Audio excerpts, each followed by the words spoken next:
What's up everyone, it's Brady. Welcome to the video. This is the ultimate guide to being aesthetic and strong. Let's get to it.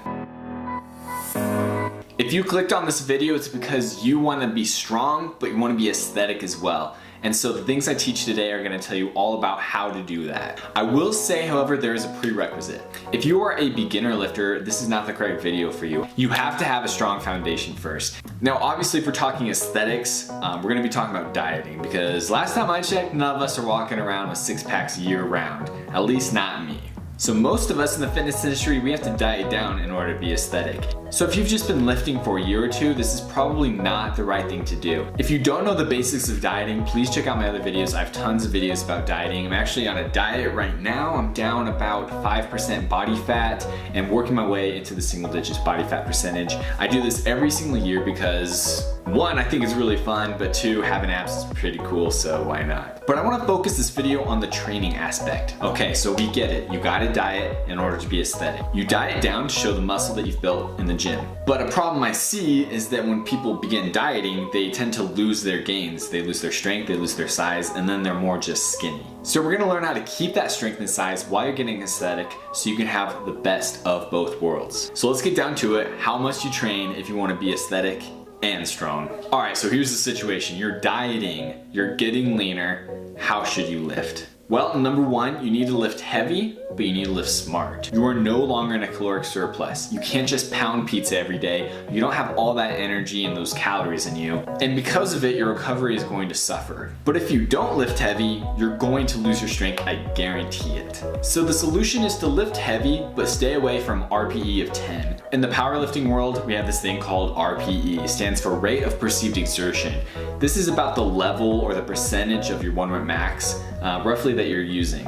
So for me, if I'm giving a full out exertion max out of the day, that would be an RPE of 10. An RPE of 0 is 0 effort.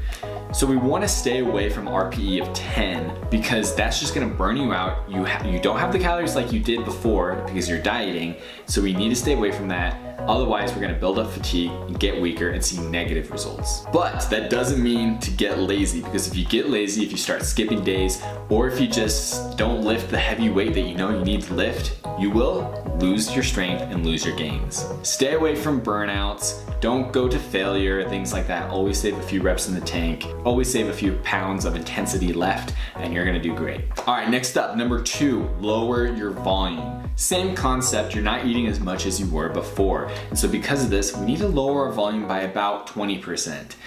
Now, that is a personal number that I've come up with just through experience. I'm a personal trainer working with clients and also working with myself. That's kind of a number that I came up with. I'm not too sure what research says, but if you're doing about 25 sets of chest, for an example, go down to about 20 sets of chest. This is gonna allow you to recover a little bit better, and like I said earlier, you're not gonna build up as much fatigue, which is essential for keeping your gains while getting aesthetic. Next up, number three is focusing your volume on isolation movements. So before I said you wanna lift heavy, and I agree, you should lift heavy on your compound movements. Compound movements being your bench press, your squat, your deadlift, maybe your overhead press, things like that. But you don't wanna get too much volume from those movements. Those are compound movements that are going to make you a lot more tired. You're using a lot more muscle groups, a lot more joints are being used, and you're gonna fatigue your body a lot quicker that way. If we focus our volume on isolation movements, such as things that only use one joint, one muscle group, like a bicep curl, or if we're doing our chest, a chest fly, things like that, you're not gonna fatigue your body as much, but you're still gonna get the volume that you need to spark your muscles, to keep them there, and to keep your gains and stay strong. And lastly, just know that recovery is going to be your absolute best friend. Do not neglect recovery. Get the sleep you need, lift heavy, but lift smart, and let your body recover fully. If you build up fatigue, your strength is gonna plummet, your gains are gonna go away. You're gonna honestly feel terrible. So that's it, guys. The ultimate guide to being aesthetic and strong is build that foundation first.